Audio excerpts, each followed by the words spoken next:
चलो स्टूडेंट, तो अभी हम सोल्व करने जा रहे हैं चैप्टर नंबर 7 में एक्सरसाइज नंबर 5। अब यहाँ पे एक रेजोनेंस करके हमारे पास फिनोमिना था। एक बार मैं आपको रिकॉल करवा देता हूँ। क्या था कि जब भी सर्किट आपको दी हो, मान लो मैं LCR सर्किट ले रहा हूँ, R,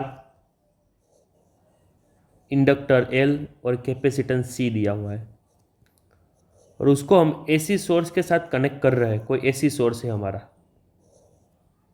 क्लियर है, कैपेसिटेंस C है। तो जब भी यहाँ पे चार्ज ऑसिलेट होता है, आपको पता है LC में, तो जो चार्ज यहाँ पे ऑसिलेट हो रहा है उसकी फ्रीक्वेंसी और यहाँ पे सोर्स की फ्रीक्वेंसी अगर एकदम नज़दीक या और सेम हो, तब यहाँ पे रेजोनेंस एक फिनोमिनन बनता है जिसको हम रेजोनेंस बोलते हैं। और उसमें क्या होता है कि आपका करंट मैक्सिमम हो जाता है। क्लियर है इतना? डन है। अब वो फ्रीक्वेंसी कौन सी होती है वो फाइंड करने का फॉर्मूला हमारे पास है, omega is equals to 1/√LC। Clear? Done. तो ये फॉर्मूला हम याद रखेंगे। इसको हम रेजोनेंस फ्रीक्वेंसी भी बोलेंगे या उसको फ्री ऑसिलेशन फ्रीक्वेंसी और फ्री ऑसिलेशन ऐसा बोलते हैं। अब एक और चीज़, जब भी अगर कंडीशन रेजोनेंस की हो, रेजोनेंस की कंडीशन हो, तो आपको पता होना चाहिए कि उसमें XC और XL दोनों सेम रहते हैं।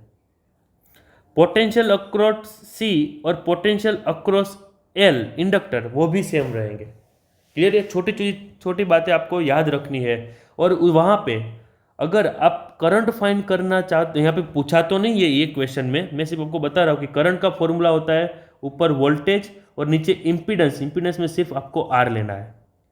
यानी इन शॉर्ट कि जब भी आपकी रेजोनेंस कंडीशन आपको दी हो, ये कंडीशन सेटिस्फाई हो, तब आपको ये LCR सर्किट को ऐसे ट्रीट करना है कि उसमें सिर्फ ओनली R ही है। डन। चलो, तो अब क्वेश्चन के आगे बढ़ते हैं। क्वेश्चन में क्या दिया हुआ है हमें? क्लियर? चलो, क्वेश्चन में दिया हुआ है अ चार्ज 30 माइक्रोफेराड कैपेसिटेंस, यानी कैपेसिटेंस हमें दिया है 30 माइक्रो यानी 10⁻⁻6 फेराड है, ये हमें दिया हुआ है। क्लियर है इतना? सॉरी ये क्या हो गया? अरे हाँ, कहाँ बैलगाड़ी कहाँ से आ गई? हाँ, ये रहा।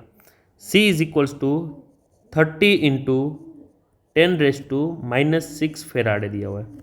दूसरी चीज़ हमें दी हुई है 27, यहाँ पे प्रिंटिंग मिस्टेक है, 27 मिली हेनरी इंडक्टर, यानी L दिया हुआ है हमें 27 मिली हेनरी यानी 10⁻⁻3।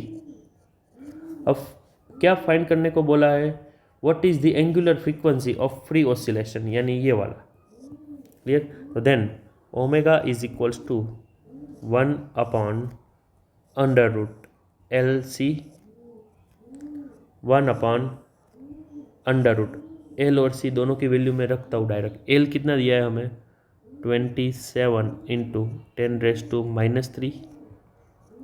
C हमें दिया हुआ है 30 इंटू 10⁻⁻6। ये आगे बढ़ा देता है। क्लियर? तो यहाँ पे इनको आप सोल्व करोगे तो क्या बनता है देखो, 27 इंटू 3 क्या हो जाएगा? 81।